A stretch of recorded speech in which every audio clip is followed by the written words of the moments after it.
Oke, assalamualaikum warahmatullahi wabarakatuh. Un- Pada kesempatan kali ini saya akan membahas terkait dengan rekonsiliasi bank, tapi hanya saya fokuskan pada latihan soal saja. Ya. Untuk konsepnya silakan dibaca sendiri di slide yang sudah saya share kemarin beberapa waktu yang lalu. Oke, saya hanya bahas dua soal, soal satu dan soal dua. Oke, kita langsung saja masuk ke soal satu. PT Katana memiliki saldo kas sebesar 2.740.000, sedangkan laporan bank itu sebesar 3.506.000. Jadi di sini kasusnya adalah PT Katana itu, di catatan PT Katana itu dia punya saldo kasnya itu adalah sesuai catatan PT Katana 2.740.000. Tapi nyatanya secara laporan bank di rekening PT Katana di bank, ya, kalau kita download apa namanya mutasi bank, ya, kalau biasanya kita itu ngeprint di buku tabungan itu, nah, itu terlihat ada perbedaan di laporan bank yang di rekening bank, mutasi bank itu ternyata tercatat 3.506.000 kasnya. Jadi berbeda antara catatan perusahaan dengan catatan bank. Itu namanya rekonsiliasi bank, ya. Nah, apa yang menyebabkan perbedaan itu? Ternyata ada beberapa poin yang menyebabkan terjadi perbedaan antara catatan perusahaan dengan laporan bank, antara buku besar di PT Katana dengan rekening koran di bank. Nah, poin yang pertama adalah ada dua lembar cek dalam peredaran atau cek dalam perjalanan atau outstanding check, ya, bahasa lainnya outstanding check. Cek nomor 100 300.000, 400.000 untuk cek nomor 101.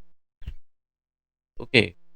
Nah, pada kasus ini perusahaan PT Katana ini mengeluarkan dua cek nomor 100 dan cek nomor 101 untuk membayar, misalkan kita asumsikan bayar hutang, ya, bayar hutang ke supplier A misalkan, atau ke siapa gitu, ya, bayar hutang ke situ.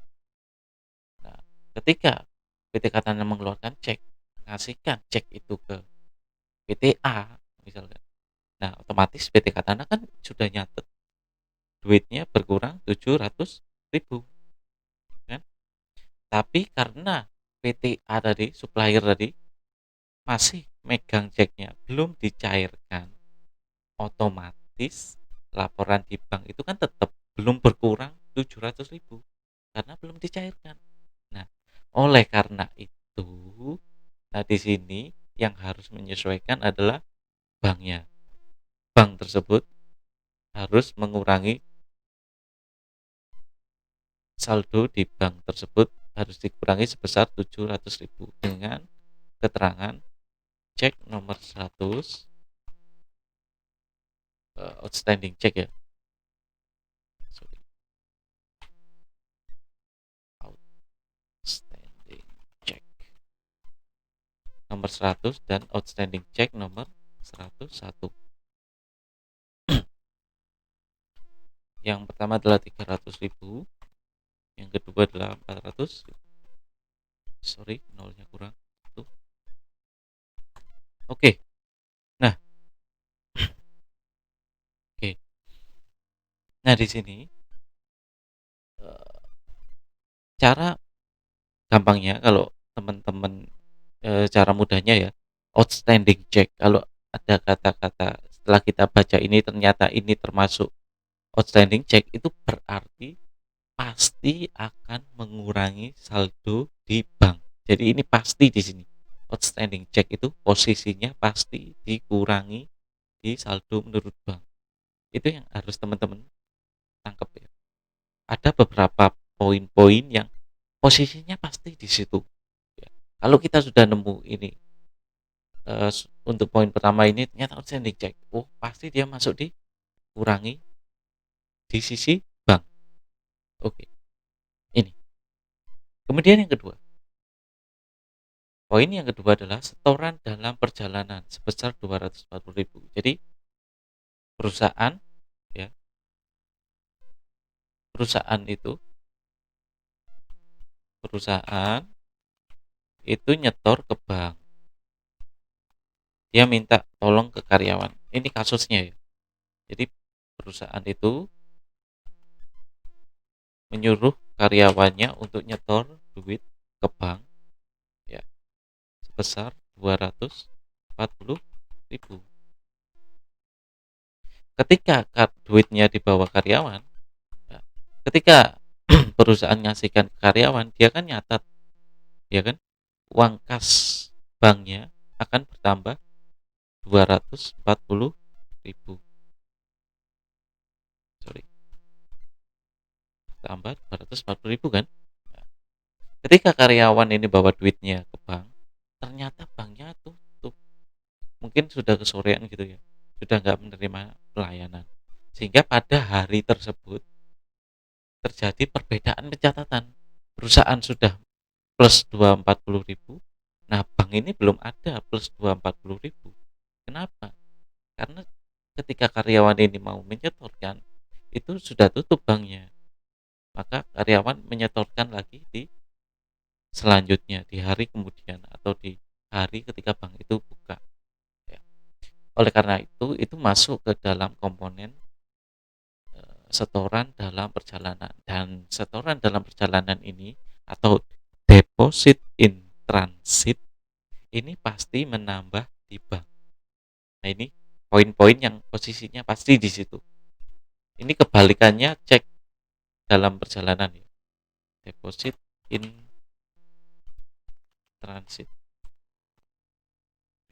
Deposit in transit atau setoran dalam perjalanan ini kebalikannya dari cek dalam peredaran atau outstanding check sebesar 240.000. Oke, kita lanjut. Kredit memo dari bank mengenai diterimanya wesel tagih ini kemarin ada yang tanya di grup ya. Sudah saya jawab. Kredit memo dari bank diterimanya wesel tagih. Jadi perusahaan ini minta tolong ke bank untuk menagihkan piutangnya. Dan ternyata di sini di poin C ini bank itu berhasil menagihkan piutang PT Katana. Otomatis saldo di bank itu kan sudah bertambah 400.000, ya kan? Tapi karena perusahaan belum tahu informasi tersebut, maka perusahaan belum mencatat, ya kan? Ya kan? Oke, belum mencatat. Begitu pula dengan biaya inkasonya. Saldo di bank itu sudah dikurangi 4.000, tapi karena perusahaan belum tahu informasi tersebut, maka perusahaan juga belum mengurangi kasnya di catatan perusahaan tersebut. Maka untuk itu yang harus menyesuaikan adalah perusahaannya. Jadi kredit memo ini wesel tagih ini adalah posisinya ada di menambah di saldo perusahaan. Piutang usaha ya, saya singkat, atau wesel tagih.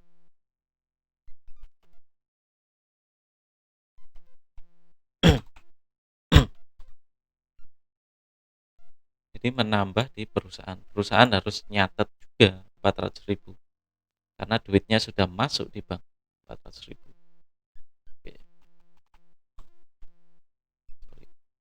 Begitu pula dengan biayanya.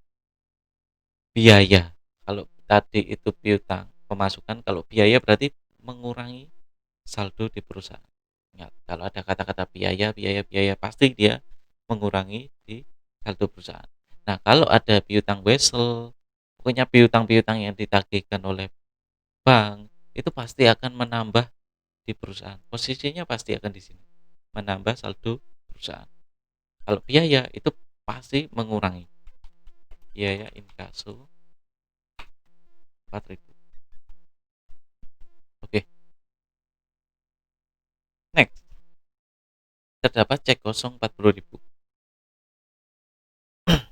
Cek kosong ini Cek kosong ini adalah cek yang ketika dicairkan itu ternyata dananya tidak mencukupi. Ya. Ini tergantung siapa yang mengeluarkan cek.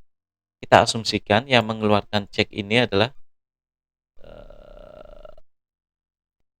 supplier orang lain, pihak pihak ketiga ya, pihak lain.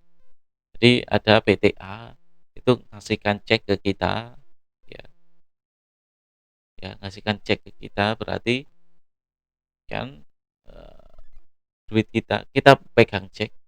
Ketika kita cairkan seharusnya duit kita bertambah 40.000 kan? Karena kita dapat cek dari PT lain, PT A misalkan. Jadi PT A ngasih cek ke kita, PT Katana, cek yang bernilai 40.000. Ya. Seharusnya kan duitnya otomatis perusahaan mencatat duitnya plus berapa? Plus 40.000.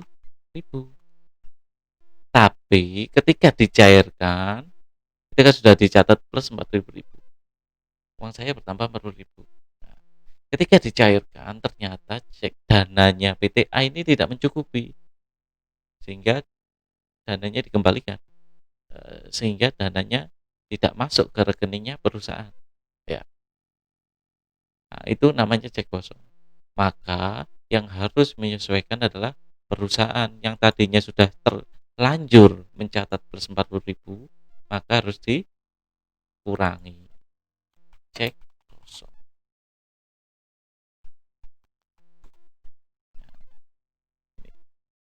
Oke, yang terakhir, cek nominal 50.000 dari PT Katana salah dibukukan oleh bank. Kartini, cek. Jadi PT Kartini ini, ya, sorry. Jadi PT Kartini ini salah dibukukan ke bank.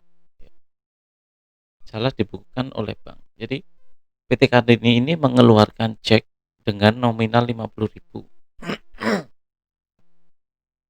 Ya, mengeluarkan cek dengan nominal 50.000. Ketika dicairkan, ternyata bank itu salah. Ketika bank itu salah. Ternyata yang dia ngambil duitnya itu dari PT Katana. Harusnya kan ngambilnya dari duit PT Kartini karena yang mengeluarkan cek ini adalah PT Kartini. Maka seharusnya duit PT Kartini ini berkurang 50.000, namun nyatanya karena salah banknya, duitnya PT Katana yang justru dikurangi 50.000 oleh bank. Yang salah banknya kan? Nah, ini namanya salah pembukuan.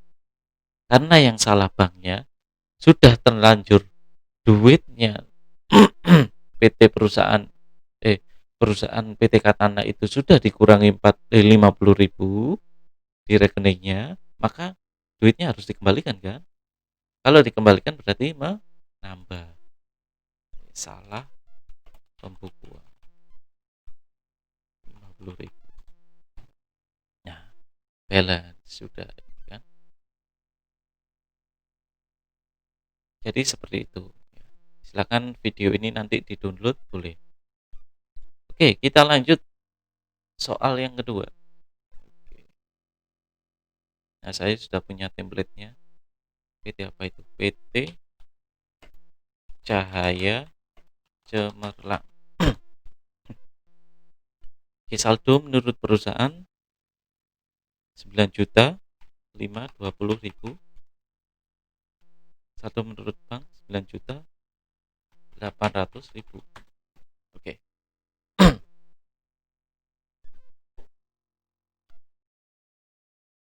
Oke. Nah, perbedaan itu terdiri dari banyak poin ini.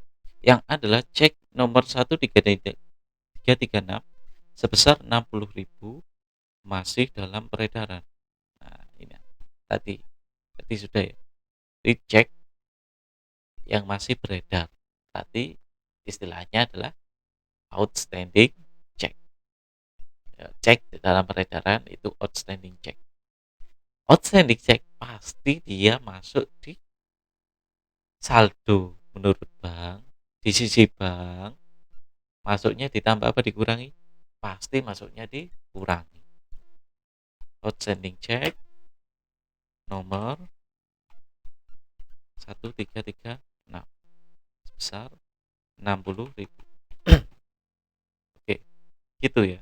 Jadi outstanding check itu pasti dikurangi di sisi bank. Bank menerima pelunasan piutang sebesar 140.000 dan perusahaan belum mencatat. Nah, yang B ini kasusnya sama seperti Wesel tadi. Ya, kredit memo Wesel tadi. Jadi, bank sudah menerima 140.000, tapi perusahaan belum mencatat karena belum tahu informasi itu. Karena yang nagih bank, bukan perusahaan, ya. Oke, berarti masuk ditambah piutang usaha.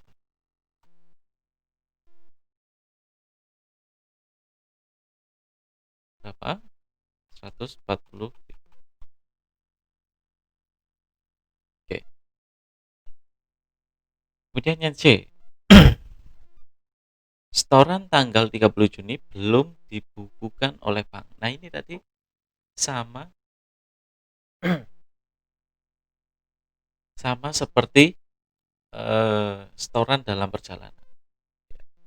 Jadi setoran tanggal 30 Juni itu belum dibukukan oleh bank. Jadi setorannya itu masih di perjalanan, dalam perjalanan. Belum sampai masuk di rekening bank, belum sampai masuk di catatannya bank. Itu namanya setoran dalam perjalanan. Kalau setoran dalam perjalanan atau deposit in transit itu pasti masuk di bank. Ditambah apa dikurangi? Pasti dikurangi. Ditambah, sorry. Pasti ditambah. Itu kebalikannya outstanding check ya. Deposit in transit sebesar berapa? 400.000. Oke. Selanjutnya,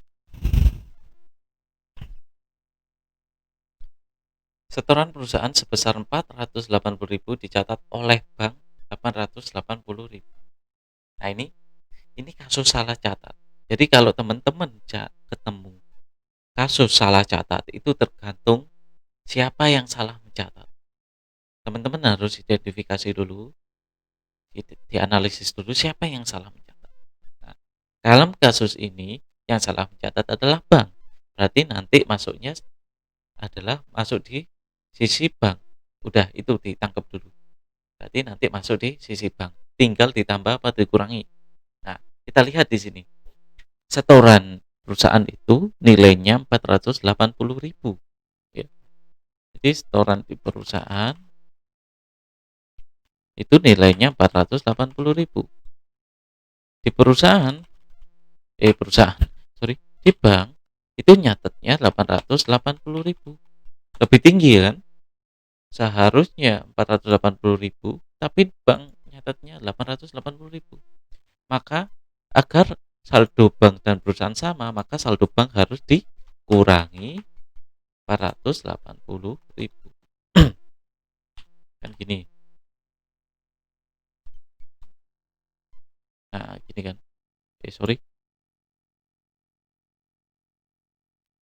Dikurangi 400.000 ya. Sorry. Oke, 400.000 sehingga nilainya sama.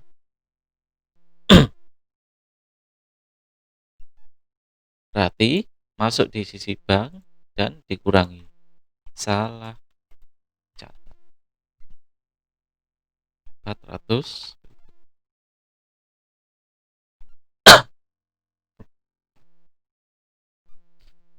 Oke, kita lanjut yang apa tadi sampai mana? Oke, yang E. Setoran tanggal 25 Juni dari perusahaan dicatat hanya 240.000. Ini yang salah mencatat perusahaan ya. Informasi saya belum ada yang kurang di sini. Jadi yang salah mencatat di poin E ini adalah perusahaan. Perusahaan salah mencatat setoran yang seharusnya 360.000, nyata hanya dicatat 240.000. Karena yang salah perusahaan, nanti masuk di sisi perusahaan di sini. Tinggal ditambah apa dikurangi. Nah, kita lihat. Setorannya 360.000 nilainya. Tapi dicatat hanya 240.000. Berarti kurang apa? Nyatatnya kurang kan? Kalau nyatatnya kurang berarti harus ditambah. 120.000 apa nih? Salah catat. 120.000. Selisihnya ini. Oke. Tidak ada masalah yang Pokoknya kalau ada salah catat seperti itu, identifikasi siapa yang salah. Oke, yang F. Adanya kecurangan karyawan yang seharusnya menyetorkan 1.400.000 hanya disetor 1.340.000. Jadi kasusnya perusahaan itu nyetor duit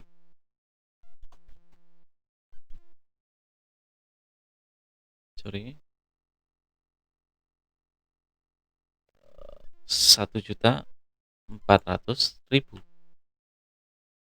Ternyata di bank karyawan hanya menyetorkan sebesar 1.340.000.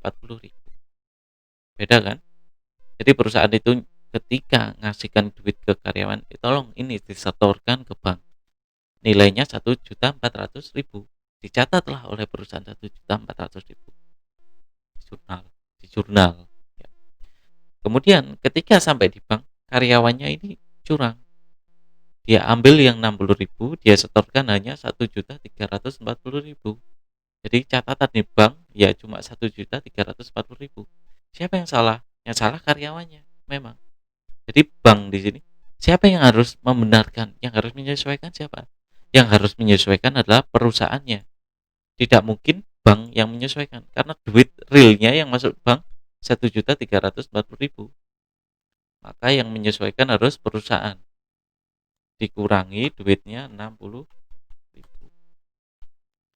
Catatannya dikurangi 60.000. Sorry.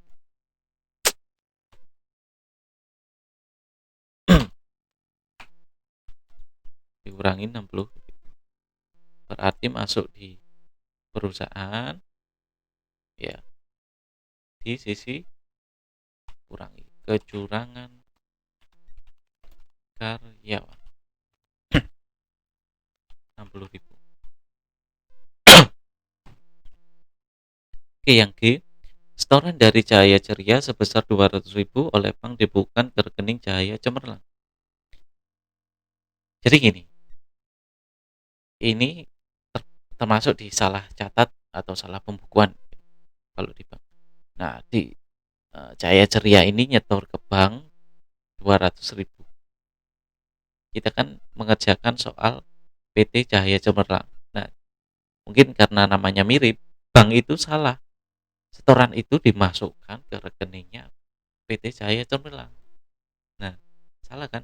Berarti rekeningnya PT Cahaya Cemerlang ini bertambah 200.000. Supaya ini kembali normal, maka duit 200.000 di Cahaya Cemerlang itu kan harus diambil. Berarti bank yang salah, duitnya harus dikurangi. Rekeningnya Cahaya Cemerlang di bank itu harus dikurangi. Salah pembukuan. Dikurangi 200.000. Ya, paham? Saya kira paham. Karena yang salah bank masuk di sisi bank, tinggal dikurangi apa ditambah. Karena ini setorannya masuk seharusnya masuk di Cahaya Ceria, tapi masuknya ke rekening Cahaya Cemerlang. Berarti rekening Cahaya Cemerlang yang dimiliki itu bertambah 200.000, ya kan? Maka harus dikurangi 200.000 karena salah pembukuan tadi itu. Agar saldo rekening Cahaya Cemerlang balik lagi ke normal. Oke. Yang H, bank memberi biaya admin kepada perusahaan. Ingat tadi, kalau pendapatan itu pemasukan atau apa itu masuk di perusahaan ditambah. Kalau biaya, ada biaya admin itu masuknya pasti di perusahaan.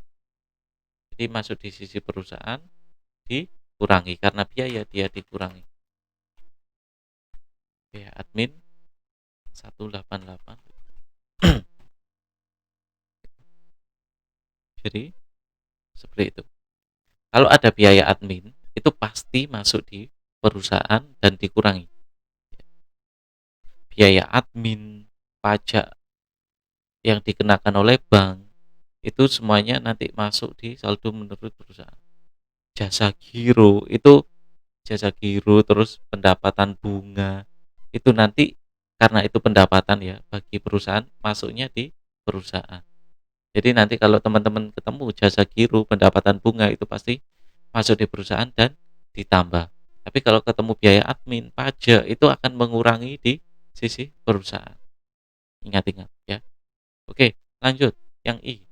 Cek nomor 14474 nilainya 408 oleh perusahaan salah dicatatkan 828.000. Nah, ini agak membingungkan. Di perusahaan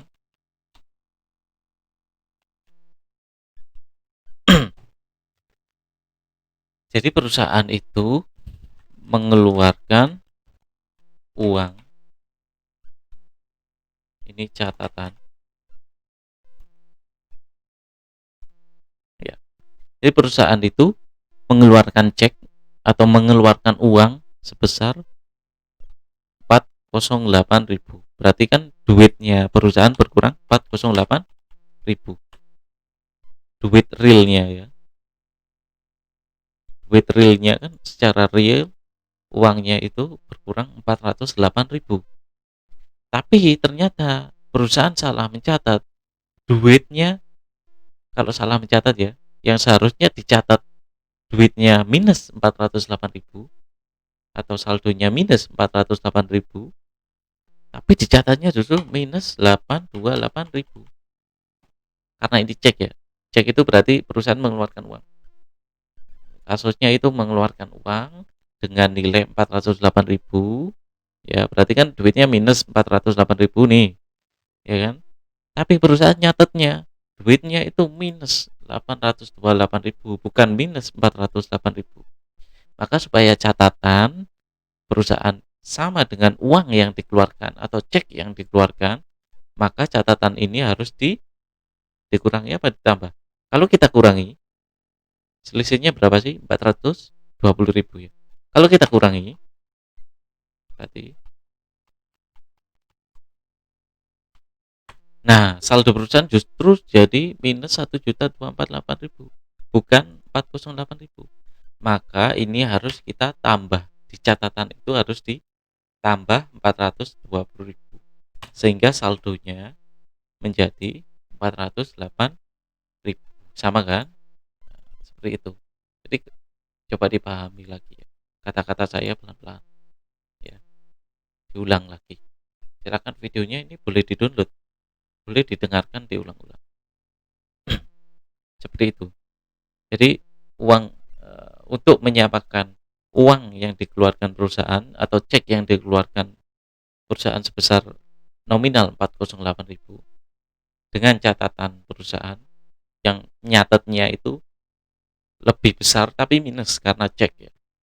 Kalau setoran pasti plus ya. Beda kalau setoran. Kalau setoran uangnya plus 48.000. Kalau setoran ya. Karena ini cek berarti uangnya minus berkurang. Kalau setoran gini. Catatannya 828 berarti duitnya supaya sama dengan catatan maka dikurangi 420.000. Ini bedanya setoran dengan cek. Cek itu kasus di sini, cek itu perusahaan mengeluarkan uang untuk bayar utang. Berarti masuk di sisi perusahaan menambah. Karena positif ya di sini ya. Menambah. Salah catat. Yang salah perusahaan.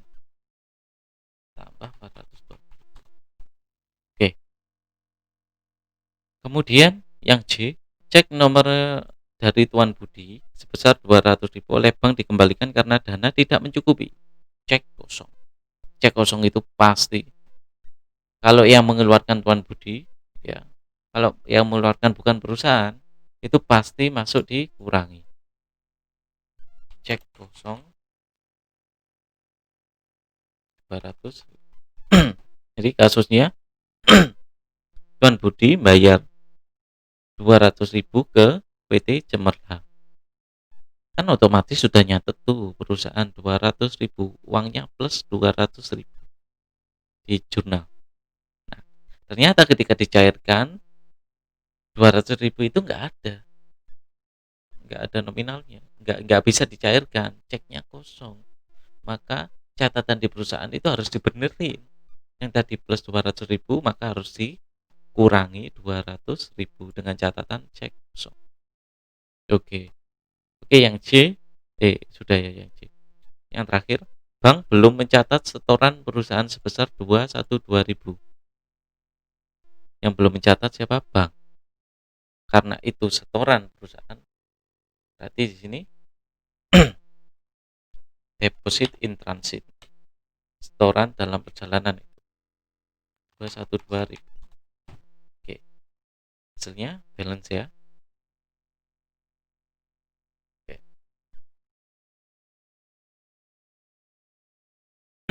Oke, saya kira itu untuk pertemuan kali ini. Silakan dipelajari.